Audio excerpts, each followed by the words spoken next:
We're too legit to quit. Let's go. Episode 166 of Weighing In with Travis Hartman. I am B Money, the producer. That over there is the talent, Travis Hartman, aka Weekend Trav, fresh off of the heavyweight matchup there in England. Weekend Trav at Wembley. Sellout, 96,000 people to watch Anthony Joshua go down to Daniel Dubois in the fifth round knockout. Woo.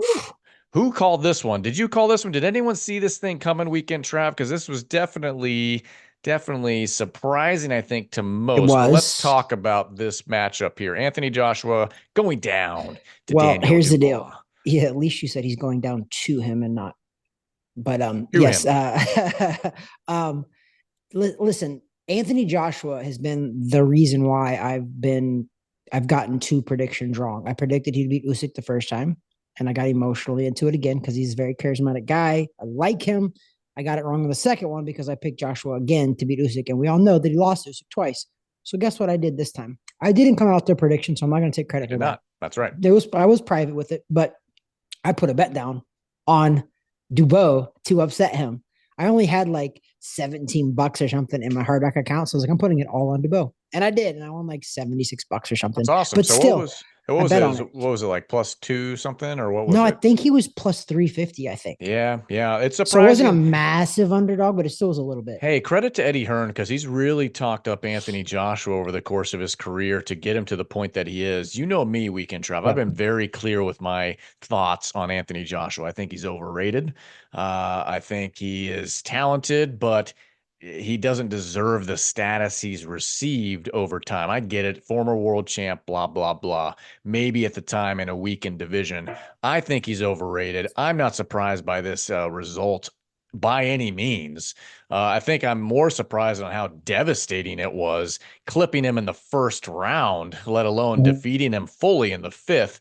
Weekend Trav, what do we need to see anything else of Anthony Joshua? He's peaked, right? There's nothing else remaining that he's going to accelerate to, but he's definitely peaked. Do you agree? I've been back and forth on this actually. At first I agree with you, but now I've thought about it. I've had a couple of days to think about it, and I just look at the heavyweight division, and I think that he hasn't peaked because I don't see an overwhelming favorite. Granted, yes, Usyk's beat him twice, but Usyk didn't dominate him. B Money. That's the thing. Usyk did beat him, but it wasn't like Anthony Joshua was out of that fight. So I look at the other guys, and I'm like Tyson Fury. I think Tyson Fury's on the back end of his career. Not meaning the back end, but he's not at the peak. He's on the way down that. I agree. He peaked a while ago, right? But he's not. He's still got plenty left in. Not plenty, but he's still got top level fights left in him. But I just look at the landscape of the heavyweight division, and that's why I think Anthony Joshua won't retire. I think if he wanted to do something to cement himself back into the mix again, he would rematch him. He's got a rematch clause. And you know what's crazy, B Money? I think Anthony Joshua beats Dubois in a rematch. As wild as that sounds, remember this: right when that fight started with Anthony Joshua and Dubois, the very first round, I was like, man, Joshua just looks flat. He looks weird. He was like getting rocked with a jab. So it made me realize I went back and I've watched the Ruiz Joshua 1 fight over and over. And I started getting those vibes the first round of the Dubois fight, meaning I was just like, Joshua was he not acting like a little mentally weird too? After each knockdown, he'd look up and he kind of smile at the crowd, stick his tongue out. I was just like, bro, you're getting your butt kicked in. You're trying to play it off and it's not working. He had the same mental, I think he had a little bit of a mental breakdown versus Ruiz one and Andy Ruiz. And then I got reminiscence of that fight versus Dubois over the weekend. I was just like, Anthony Joshua just looked like he was behaving weirdly. I know he was getting caught, yes, but also some of those punches really didn't seem that hard. And to be fair, too, while Lansing. Dubois, I'm not taking Yeah. nothing away from Dubois. Yeah, you're right. But the punches looked like they were glancing. They didn't Mm-hmm. look like they were flush and Mm-mm. clean. I Mm-mm. granted heavyweights can punch, and that's why it's tough to predict fights in the heavyweight division because one shot can end it, and it does usually. But none of the Dubois punches seemed like they were flush and really clean. Even the last one that put him out was like a jammed punch, and it wasn't even like I I was just weird. think at that point he didn't want to be there. So that's what I'm saying is yes, I think that so he when he went down the very last time, he was clearly rocked because he was like he couldn't get up, his face was like stuck to the ground. So you could tell that there was something going on there. But I think the earlier knockdowns, he just seemed like he's like I got rocked early and I think mentally As soon as he got rocked early, I think he was like, dude, this was supposed to be a slam dunk fight. I was supposed to win the heavyweight championship of the world again because it was the IBF title was on the line.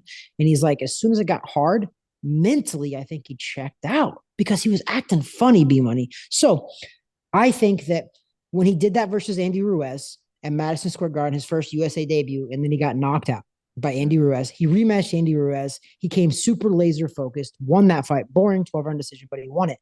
I can see something like that happening again. I think he might have took Dubois a little bit lightly because B Money. Think about this.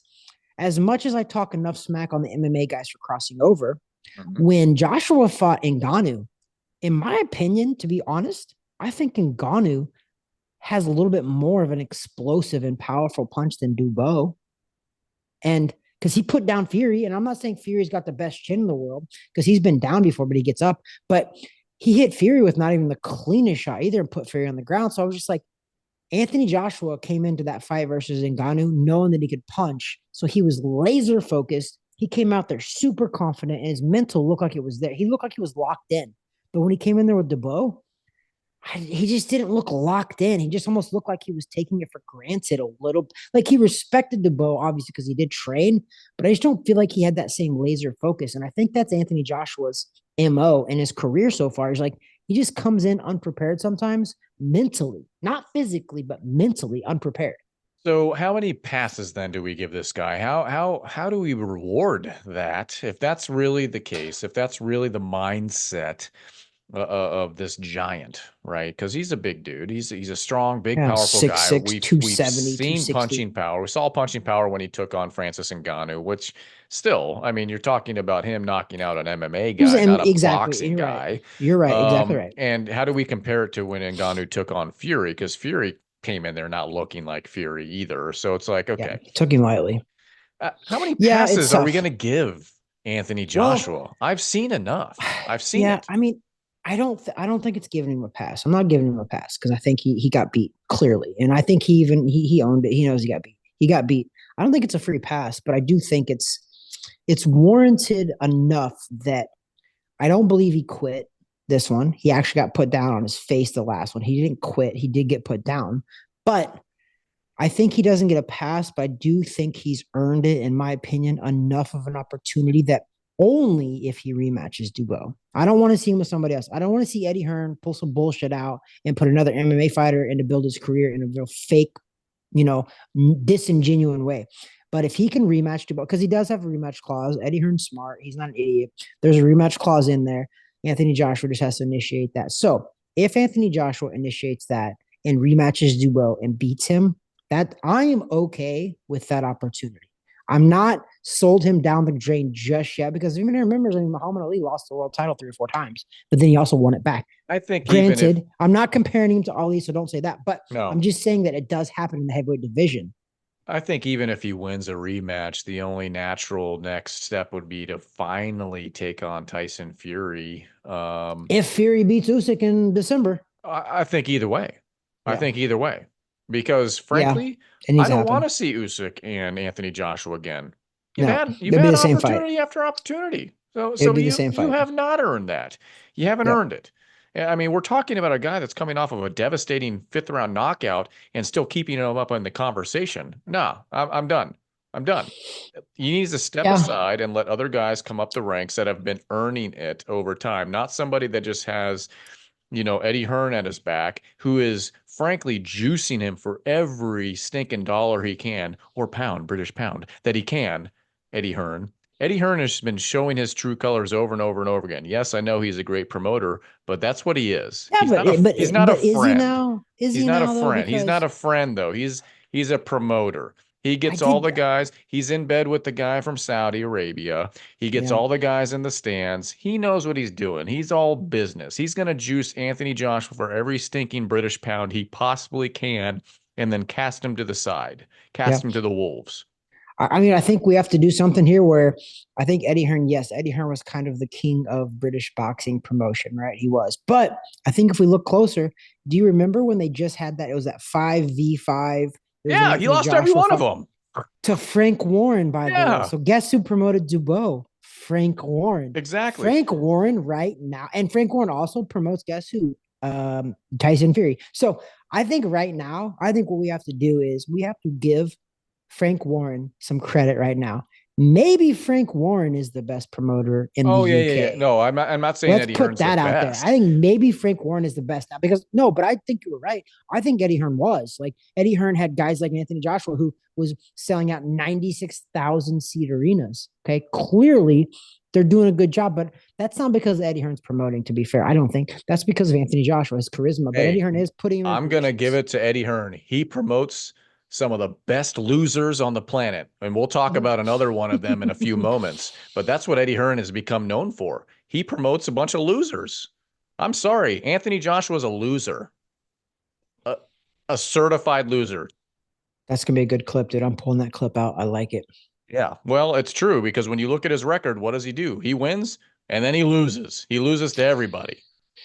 Yeah, I mean he has like and that, you're not completely wrong. And when his losses though were to people who Are like he wasn't devastating supposed to too. be They're lose not to. even Yeah, like close losses. They're yeah, devastating losses. The guy is a yeah. loser. Anthony Joshua is a loser. And I'm tired of talking Tell to me him how you about really him. feel, B Money. Tell I've me been how you saying really it for feel. years. I've been saying it for years. What he does is he rises to the top like a turd on top of water. Okay. He gets a knockout over an MMA guy. He randomly beats Andy Ruiz, who he should have beat the first time, right? He shows little Granted. glimmers, but then he sinks. Once you flush the toilet, he goes right down the toilet. Anthony Joshua is a loser because look at his record. All he does is the song goes, all I do is win. No, Anthony Joshua's song is all I do is lose. I'm tired of it. He shouldn't even be a top five guy I candidate like this anymore. segment. He's I like done. this He's segment. done. And you know who's coming up in the ranks? The real heavyweight fight was on Friday. I know who you're gonna say. I know Richard who you're gonna Torres say. Jr. taking on somebody, Joey DeVeco, something, fifth round DQ because the guy kept spitting out his mouth guard.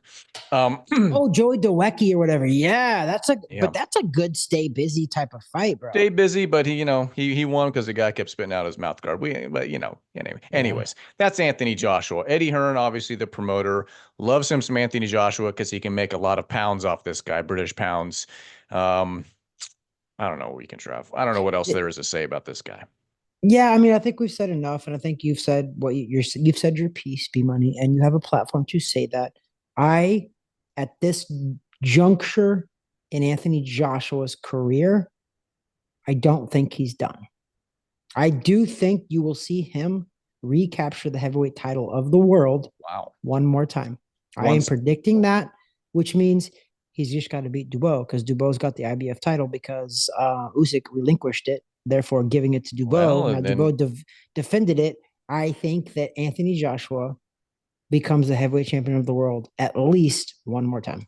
that one little strap because he's not going to be king of the mountain until everybody above him retires. No, And then it's because just now left with him. and you're right. And so I from the get-go always thought Tyson Fury would beat Anthony Joshua if they ever fought. But then, just like everybody, after Ngannou got starched by Anthony Joshua, Yeah. all of us kind of like were like, oh wow, like Ngannou almost beat Fury. We're like, look at Joshua, like maybe Joshua actually beats Fury. But now I'm like, nope, I'm back to square one where I'm trusting my gut. And I think that as long as Fury hasn't done too many drugs and alcohol, I think maybe he could beat Joshua. But I think that if Dubois beats or if Joshua beats Dubois in the rematch, because I think a rematch will happen, hasn't been announced yet, but there is a rematch clause, so we can't forget that. And then Tyson Fury fights Usyk, which there's a rematch clause in there too. So that fight with Anthony Joshua and Fury couldn't happen until the end of next year, end of 2025. I think that fight would happen, regardless if Usyk loses or beats Fury. I think at the end of 2025, we have to see an Anthony Joshua versus Tyson Fury fight, and then we can kind of write them off there. Yeah, Because I we've think only then been they are talking done, about it and for I four think then years. the rest of the new breed of fighters coming up. I'm not talking about Richard Torres. Richard It's not Torres his Jr. time yet. Richard It's not Torres his Jr. time yet. It's Canelo. But we do have some Michael the Bounty Hunter. We got that Bacoli guy. We got a bunch of other guys that maybe deserve to be in that mix a little bit. I'm not saying that they're up there yet. Not even close, probably, but possibly. Yeah, Michael the Bounty Hunter is probably close, actually. Not really very close. But yeah, I mean, the only reason that I don't write off Anthony Joshua B Money is because I just what other heavyweight out there is really going to replace him, though. I I just don't think see very many either. I Not just think right now. at this point, from what we've seen on display, if the fight's too big for him, he will crumble underneath it. I think in this case, he was at Wembley Stadium, a sellout, 96,000 6,000 people. people. And I think for whatever reason, the lights got too bright for him.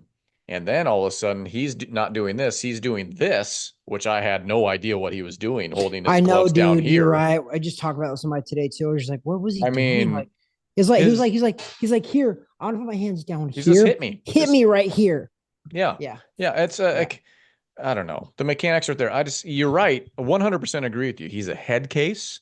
And that's why I think any of these bigger possible fights for him in the future, it goes right up here and he fails. Even if Tyson Fury, towards the end of both of their careers, they finally meet up. I think Tyson Fury beats him because it's too big of a fight that we've been talking about for freaking ever. Yeah, but let's not pretend like Tyson Fury's not a head case too. He got some mental True. issues as well. 100%. But I think but if you compare their mental, I think maybe Tyson Fury has the slight edge. Yeah. Well, anyways, so let's, I mean, from one Eddie Hearn loser to another, do we want to backtrack a little bit? Because over a week ago, we didn't have the opportunity to talk about it, but Canelo Alvarez took down Edgar Berlanga by unanimous decision weekend, Trav. Not a lot of surprise there, I suppose. Well, a little bit. I mean, Berlanga went the distance. We really didn't think that would happen. He got dominated, though. I have a theory about that. I don't think it's a theory. I think it's a fact because I have a fact about that too. If you want me to weigh in first, or you can weigh in for it, and then I can double up on it. I don't mind, but I can tell you that you're right. So oh, thanks. Canelo, okay. You were right. Canelo beats Edgar Berlanga every round. I mean, Berlanga might have had 1 or 2 rounds, but he did what we thought would happen. We're like, dude, first of all, if we're being real and you're giving Anthony Joshua crap for not deserving stuff, Edgar Berlanga did not deserve that fight, B-Money. Of course not. He did not deserve that fight. No. You got guys out there like Benavidez. You got guys out there like Terrence Crawford. They all deserve that fight. Berlanga talked his way into this thing, and he did a masterful job of talking himself into this fight with one of the best pound for pound fighters ever to grace the squared. The ring. I was going to say squared circle, but that's wrestling. That's wrestling. No, that's boxing, brother. Squared circle is boxing. I we call consider boxing that the squared circle. I consider that a pro wrestling term. That's a very much a boxing term. Like Nacho Libre. Your boy Richard Torres. No, but you're right though. That's 100% a boxing term. I say it constantly. It's the squared circle. Well, he talked his way masterfully into that one. I agree with you completely. Did not deserve it. But what's up? So I have a little theory here on Canelo. I want to hear your theory because maybe it's different from mine, but I want to hear it. My theory is this, and I'm taking a sampling size of the last handful of fights that he's been victorious. I feel like at this stage in his career, he's done everything, basically. Mm-hmm. I think what he's been doing is carrying a lot of these younger guys to the finish line to help prop them up for the future of boxing, as to not just mar them and embarrass them and destroy them. That way, there's something on the other side of fighting Canelo, fighting himself. So I feel like he carries these guys to the finish line, including some guy, Jaime Munguia, who you were high on. Yeah. So which also just fought this past weekend. Ironically. So I feel like Canelo is at a stage in his life, in his career, where he takes these fights, he dominates them. He could finish it at almost any round towards the last half of the fight, but instead he carries them to the finish so as to not overly morally defeat these guys. And that way there's some saving grace for them down the road as they continue their boxing career. What do you say about that? So I can agree with that. When he fought Munguia, I think he did do that because I think he had a little bit of love for his inner Mexican roots. Yeah. But actually, I disagree with Berlanga. This is the tactic that Berlanga used, and he's smart. He pulled a move out of the Daniel Jacobs playbook. So Daniel Jacobs fought Canelo Alvarez at 160 pounds. They were middleweights. And Daniel Jacobs ended up rehydrating and coming into the fight like 185 pounds or something. And this was back when Canelo was younger, and Canelo tried to finish Canelo tried to finish Daniel Jacobs multiple times, but he couldn't because Daniel Jacobs is a bigger guy naturally too. He put on all that weight, which when you do that, it helps you absorb the power much more. So come to find out, Edgar Berlanga did a similar thing. There's reports that Edgar Berlanga weighed 168 for the weigh-in, or he was under the 168 limit, which is super middleweight because it was for Canelo super middleweight titles. Yep. So he made the weight limit of 168. And the rumors were, and I'm from a couple inside sources, Berlanga came into the ring at 203 pounds. Mm-hmm. And when you watched the fight, Berlanga already had a size advantage, meaning he's taller. Canelo's 5'7.5". That's something that people don't compute either in their minds because he just wins all the time. He's 5'7.5", B Money. Okay. 5'7". He's fighting a guy who's over 6 foot in Berlanga. Now, Berlanga put on 30 something pounds, 35 pounds, whatever the math is. I'm not a mathematician. I know how to add and subtract when it comes to my bank account, but that's it. It's mostly subtracting, but 35. But 30, there you go. So I was right. So 203 pounds, B Money, he weighed. That's why I actually don't think Canelo tried to carry Berlanga. I think Berlanga was able to withstand the power because in the early on, second round, maybe it was, Berlanga got caught clean and put him on the butt, put him on his canvas. Yeah. So I think after that, Berlanga was like, holy crap, Canelo is the real deal. I cannot get caught anymore. So he started catching a lot of Canelo stuff and absorbed Canelo's power because he's 203 pounds. Granted, Canelo probably came into the ring about 180 pounds. He always comes in bigger too, but 180 pounds compared to 203 B Money. That's what happened. That's why Canelo couldn't stop him. I don't think Canelo tried to carry Berlanga because I think Canelo, out of all fighters, really wanted to put Berlanga away. I think he tried, and I think he couldn't because of the weight. And you could see a difference when I was watching that. I was just like, man, like Canelo's usually undersized anyway, right? The more he moves up, he's 5'7.5". I cannot put that out there. I cannot put that out there enough, guys. B Money, 5'7.5". I'm 5'10.5". He would be small compared to me, and I'm 5'10.5". So Berlanga's 6 foot, 203 pounds. So that's my take on it, is that I know that's what happened because they're not stupid. When Daniel Jacobs did it years ago to Canelo, when Canelo was in his prime, when Canelo was walking through people, Daniel Jacobs did it. And actually, because of that, Daniel Jacobs gave Canelo a very close fight. Canelo won that fight, yes, but it was very competitive and kind of pretty close on the scorecards because of that, because he came in at a massive weight. Berlanga did the same thing. I guess we shall never know the truth, because I don't know. Yeah, maybe you're right. Maybe I'm right. Maybe we're both right or wrong. I don't know. He didn't add 35 pounds to his chin. I know that. So it's accurate. So we'll see. I guess we won't see, but if he was protecting his face the rest of the fight, maybe, but the weight doesn't go to the chin. You're not wrong. We'll see in this regard. Everybody thinks that, and this is how great Canelo is, by the way.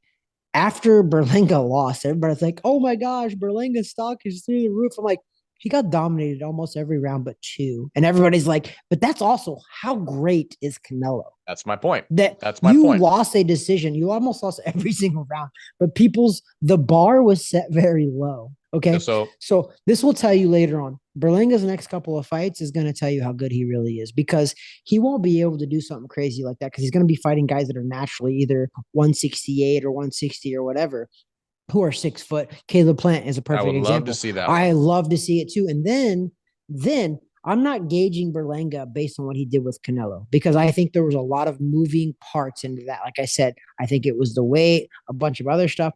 I want to see Berlanga fight a guy who is a top 5 guy in that weight class, which is a Caleb Plant, and see how he does against that. But even Caleb Plant's getting a little long in the tooth too. Yeah. But I want to see how Berlanga competes against those guys. Yeah, and then we can talk, because I'm not, in my opinion, Berlanga stock didn't go up. Berlanga doesn't deserve to fight. Berlanga's going to get another big fight because he fought Canelo. That's why the Canelo fight is the Canelo sweepstakes. The Canelo lottery is always big, because you make a bunch of money fighting Canelo, and then your stock raises because people saw you. Now you're kind of a little bit of a name. You fought on pay-per-view.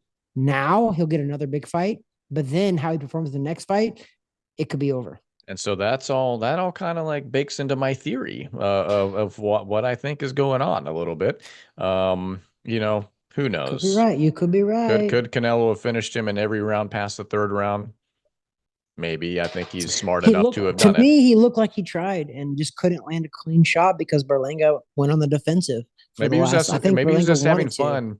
Maybe he was having fun as a Mexican, just beating the crap out of a Puerto Rican for the next, He did nine say that rounds. before the fight. He wanted just to beat him down. I'm not saying I would want to do that. I'm only quarter Mexican. I have no Puerto Yeah, Rican in me. but that 1/4 of you wanted that. Well, so moving on. So that's two heavyweight. We had the heavyweight. We had Anthony. We had two Eddie Hearn losers. We talked about as of what I should say.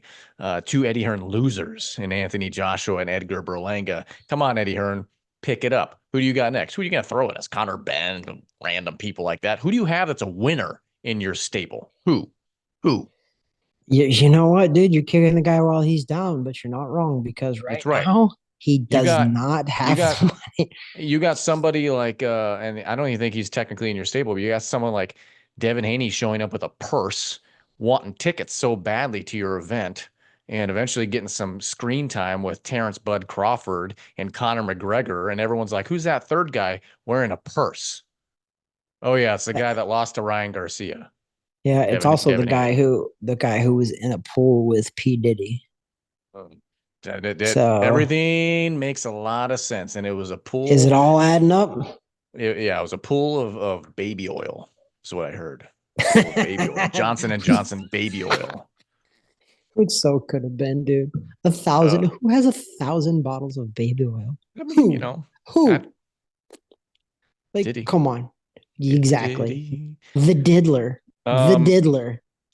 So before we wrap 166 up, we do want to mention that we will be wrap it up. Yeah, well, I don't know how much of that went on at Diddy parties. Who knows?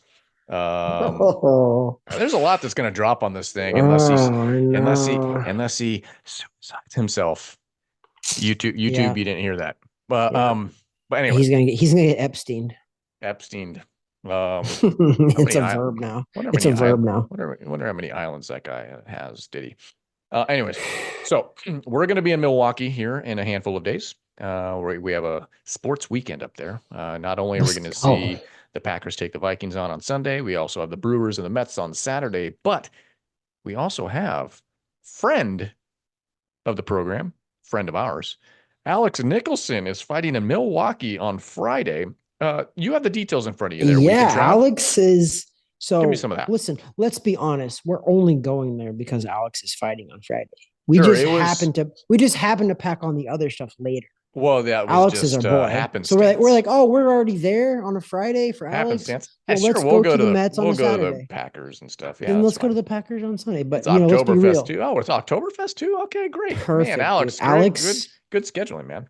So Alex is fighting in the XFC 51 Evolution, the Next Generation on Triller TV Friday, September 27th. He's fighting Zach. I don't want to pronounce this wrong. It's Pauga versus Alex Nicholson. Alex Nicholson, as we were talking off air, is the best term that I can say for Alex is a combat veteran. Yes. Period.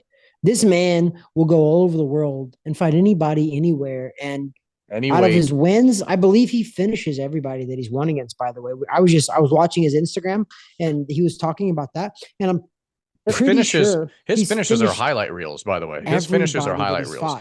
Yeah. Any of his wins were finishes. Yeah. Like his victories definitely are highlight reel finishes. He does put himself in harm's way on some of these things too. So we see the other side of the ledger as well. But Alex the Spartan Nicholson, that was pretty exciting. When you mentioned that to me, I was like, we're going. Let's figure out how to get there. Let's go to the show. We want to see it. And the fact that it's literally in the same city where we're going to be in. Yes, sir. And our boy Craig Duncan, who helps Alex Nicholson train. Yep. He was the one that was really spreading the word. We're like, dude, we're in. And then Alex Nicholson as well is like, dude, we love you guys. Let's go. So we're going to be ringside to watch our boy all the way from Orlando to Milwaukee. We're going to watch him, and hopefully we're going to watch him dominate. And we're going to be rooting loud. We're going to be taking care of what we got to take care of. We're gonna be there supporting Alex Nicholson Friday, September 27th in Milwaukee. I believe he's the main event. It's on Triller. You can check it on Triller. I believe it's $24.99. If you're back in Orlando and you want to see our boy Alex Nicholson fight, you can watch it. But otherwise, we're gonna be ringside. And I'm gonna try to get some good video. We'll try to post some stuff too. But we're gonna be ringside, B Money. Our posse who's coming there to support Alex Nicholson and Craig Duncan with the Danger Team Promotions or the Danger Team Fitness Boxing Club. Craig Duncan. Yes, sir. Yes, sir. So that is that episode 166. Subscribe to our content. That way you can keep up to date with what's going on while we're out of town in Milwaukee.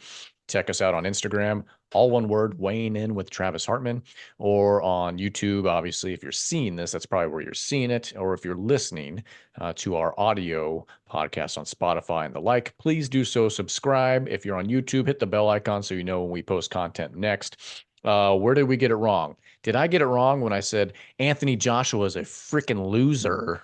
He's done. He's done. Did I get that wrong? Did Weekend Trav get it wrong when he said, no, he's going to be a world title holder again? Really? He's going to be a world champ? Anthony Joshua is going to be a world champ again? I'm either going to get laughed out of the building here, or they're going to be like, oh, wow, Weekend Trav knows something. So I don't know. There's a risk there, but I think that I'm willing to take it. Be money. I hope that's his new fighting stance, is down here. The gloves down here. Better not be in the heavyweight division, because anybody packs a punch at that level. All right, Weekend Trav, final thoughts? You know what? I don't really have anything. You know what I do? Here's my final thoughts. And this is for Anthony Joshua. And this is from my man. So there's a guy named Les Brown. He's one of the original motivational speakers. He kind of started that whole movement, I think. He's a little bit older now. But he said, if you get knocked down, hopefully you get knocked on your back, because if you can see up, you can get up.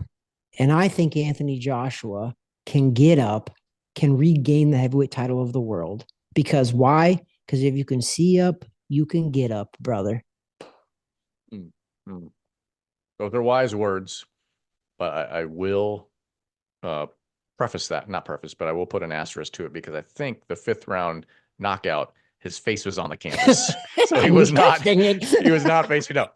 But that's that. So anyways. Thanks a lot. Thanks. Appreciate that. Over there ruined it. You ruined it. I'm just he's a loser. Somebody else would say if you didn't. He's a loser. I like it when we disagree. Well, not your speaker, but Anthony Joshua is a loser. I've said it for years. Anyways, that over there is the talent Weekend Trav. That there is B Money, aka producer, aka the man, the myth, the legend, the man that makes this podcast go round. God bless. Torres Jr. God bless.